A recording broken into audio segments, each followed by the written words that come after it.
I'm Kevin Barry. I'm going to read a short story for you today from my new collection, my third collection of stories, which is called That Old Country Music. And it's coming in just a few weeks' time from Canongate in Edinburgh. Your short stories tend to follow you around in the world as a writer. Most of the 11 stories in this book are set in the rural northwest of Ireland, where I've lived now for the last 13 years. But the one I'm going to read today is a little bit of an outlier. It's set in Limerick City, which is the city where I grew up, down in the Midwest. I've written very little that's set directly in my native town. I guess because I haven't lived there since my early 20s, which isn't today nor yesterday, to be quite honest about it. But this story concerns the type of character. I think there's one of them in every town, really. The story is titled, Who's Dead, McCarthy?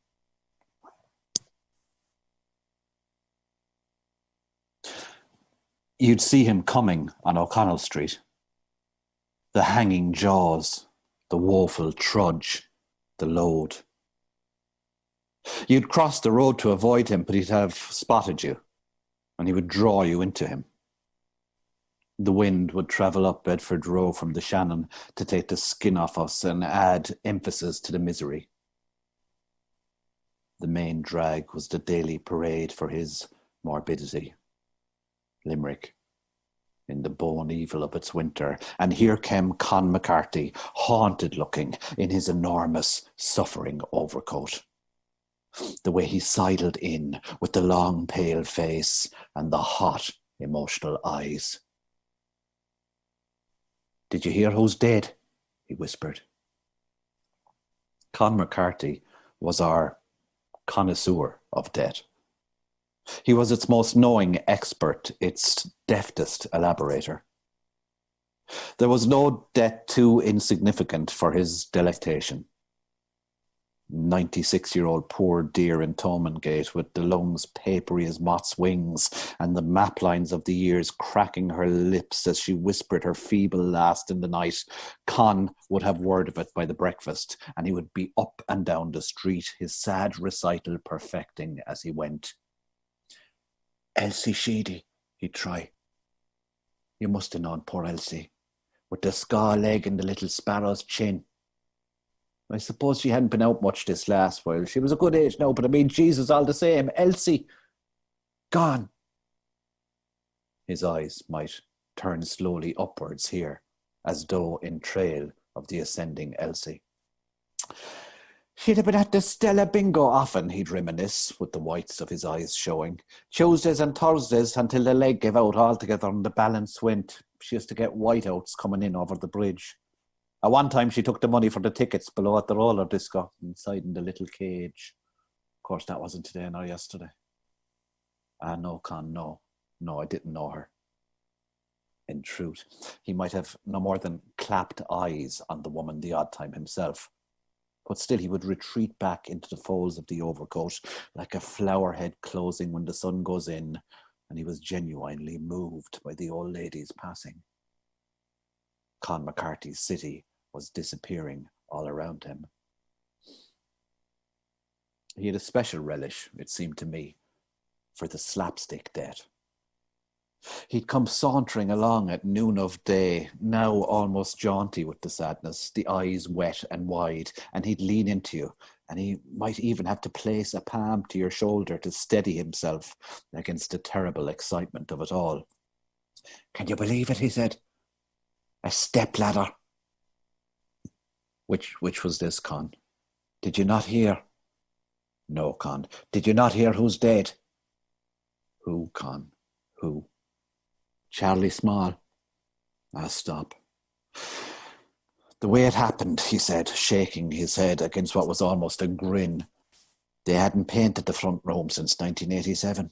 No, it isn't me that's saying this. It's the man's wife that's saying this. It's Betty that's saying this. She could remember it was 1987 on account of her uncle Paddy was home for his 50th. He was a fitter in Earl's Court, since dead himself, drowned in his own fluids, apparently. Betty was a Milan from Weston originally. They were never toppers in the lung department. Anyhow, Charlie Small says, listen, it's gone beyond the 30-year mark. We'll paint that flipping front room. Of course, Betty's delighted. We'll get a man in. She says, no, Charlie says, it's only a small room. I'll have it done before the dinner if I start after the 9 a.m. news. Betty strides out for a tin of paint. She comes back with a glass of a peach tone. Lovely, calming, that'll be, she thinks, not knowing, God love her, what's coming next. The stepladder been dragged out from under the stairs. Charlie climbing up to the step of it, and the man ate alive from the inside out by type 2 diabetes and weak, I suppose, on account of it. And the next thing, the dog's let in when it shouldn't be let in. And that little dog is saucy now. She always has been, and she goes herding through the front room, a spaniel breed, unpredictable, and the tin of peach-coloured paint is sent flying, and Charlie reaches out for it, but the ladder's not set right and wobbles, and next thing he's over and off the back of it, and the neck is broke on the man. He shook his head with a blend that spoke curiously of tragic fate and happy awe.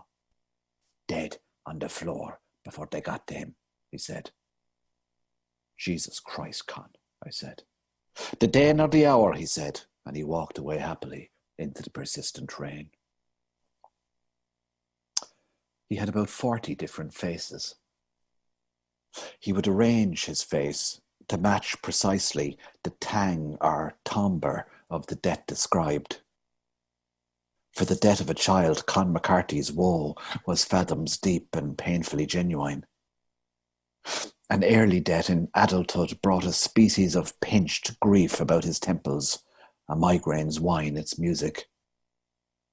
He avoided eye contact if it was a drowning that had occurred. He had an altogether dim view of the Shannon River as an utter death magnet, and he was all too often to be found down in poor man's Kilkee, looking out over the water, wordlessly, but his lips moving, as if in silent consultation with the souls that hovered above the river, their roar at the Corrigower Falls. His role as our messenger of death along the length of O'Connell Street and back seemed to be of a tradition. Such a figure has perhaps always walked the long, plain mile of the street and spoken the necessary words. A grim but vital player in the life of a small city. But Con McCarthy's interest in death was wide-ranging, and it vaulted the city walls, so to speak, and stretched out to the world beyond to gorge intimately upon the deaths of strangers. Here's one for you, he said, leaning into me one day outside the George Hotel. Man in Argentina, I believe it was. Cattle farmer. Impaled on his own bull. And didn't the bull go mental after it and charge in circles around the field, 90 miles an hour, and the poor farmer still attached to the horns with the life bled out of him? An hour and a half before a neighbour was got over with a shotgun, that long before they shot the bull and got the misfortunate corpse off the horns. Can you imagine it? The man's wife and children were watching, apparently, roaring out at him. They'll never be right. Another day, creeping up behind me, with a light touch to my elbow, and then the lean in, the soft whisper, and here was news of the famous dead. Zsa Zsa Gabor, he said. Gone.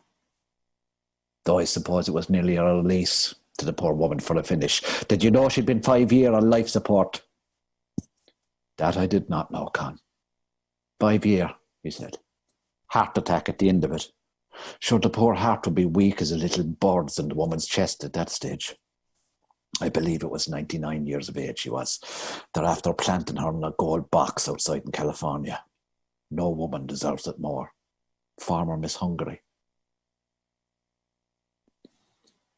Had he been exposed to death early, I wondered? Was it that some psychic wound had been opened at first glance into the void? Whatever the case, I believed that his condition was worsening. He began to move out from actual occurrences of death to consider in advance the shapes it might yet assume. Walking down the street now, he was reading death into situations. He was seeing it everywhere. He had the realization we all have, but that most of us are wise enough to keep submerged, that knowledge that death always is close by. He'd stop to consider a building site. He'd look up. The long, creased face would fold into a hopeless smile, and as you passed by, he'd lean in, the head slowly shaking. "Are you not watching?" he said. "Which, Con?" "You see that scaffold above there? Are you not watching the wind on it? If that wind gets up at all, the whole lot could come down. A pole could go swinging. Open your head and you're walking down the road as quick as it'll look at you. Without being into it." He walked the circuit of the 3 bridges every night. If you idled anywhere by the river of an evening, you might take the slow rake of Con McCarthy's worried eye. He would try to have a good read of you. I met him one night on the far side of the river. He was on a bench, the water moving slowly past, the traffic scant but passing its few lights across the falling dark. Maybe it was the September of the year. That sense of turn and grim resolve about the days, the evenings. "Did you not hear?" he said. "Oh, which was this, Con? Did you not hear who's dead?" "Who, Con? Who?" But this time he just grinned, as if he was playing with me, and he let the weak tea smile play out loosely across the river for a few moments. "I shall look," he said. "We're all on the way out." "I know, Con, I know. Isn't that the truth of it?" he said for a finish. "Can I talk to you seriously, Con?" "Huh? Can I ask you something?" "What?" "Why are you so drawn to it? The death. Why are you always the first with the bad news? Do you not realize, Con, that people cross the road when they see you coming? You put their hearts sideways in us. Oh, Jesus Christ, here he comes, we think. Here comes who's dead McCarthy. Who has he put in the ground for us today?" "I can't help it," he said. "I find it very impressive." "Impressive?" "That there's no gainsaying it," he said. "That no one has the answer to it, that we all have to face into the room with it at the end of the day, and there's not one of us can make the report after." I became morbidly fascinated by Con McCarthy. I asked around the town about him. I came to understand that he was in many ways a mysterious figure. Some said he came from Hyde Road, others from Ballinanty. The city was just about big enough to afford a measure of anonymity. You could be a great familiar of O'Connell Street, but relatively unknown beyond the normal hours of the day and night. We might know broadly of your standing, your people and their afflictions, but the view would be fuzzy, the detail blurred. So it was with Con. He did not seem to hold down a job. It was hard to imagine the workmates who could suffer him. His occupation plainly was with the dead. It was difficult to age him. He was a man out of time somehow. The overcoat was vast and worn at all seasons and made him a figure from a Jack B. Yeats painting or from an old Russian novel. There was something antique in his bearing. The rain that he drew down upon himself seemed to be an old, old rain. One night, in William Street, I spotted him sitting late and alone in the Burgerland there over a paper cup of tea. That cup of tea was the saddest thing I ever saw. I sat in a few tables from him and watched carefully. As he sat alone, his lips again moved, and I have no doubt that it was a litany of names he was reciting, the names of the dead, but just barely, just a whisper, enough to hoist those names that they might float above the lamps of the city. And maybe he was truly the sanest of us, I sometimes thought. On those nights in October when I could not sleep, and I took to driving late around the streets and the bridges and the town, and I knew that it was passing from me. And how remarkable it was that we can turn our minds from that which is inevitable. Con McCarthy could not turn from it. As cars came towards me at pace on the dual carriageway, sometimes for just a splinter of a moment there in the small hours, I wanted to swerve and jolt into their lights and bring the taste of it onto me, the taste of its metal on my lips, bring forward the news even if I could make no subsequent report of it. When Con McCarthy died, it was, of course, to a spectacular absence of fanfare, suddenly, unexpectedly, and rating no more than a brief line in the Chronicle Deaths of a Tuesday in November. Almost laughing, almost glad, I went along O'Connell Street in the rain with it. I leant in, I whispered, and softly like funeral doves I let my suffering eyes ascend. "Did you hear it all?" I said. "Did you not hear who's dead?"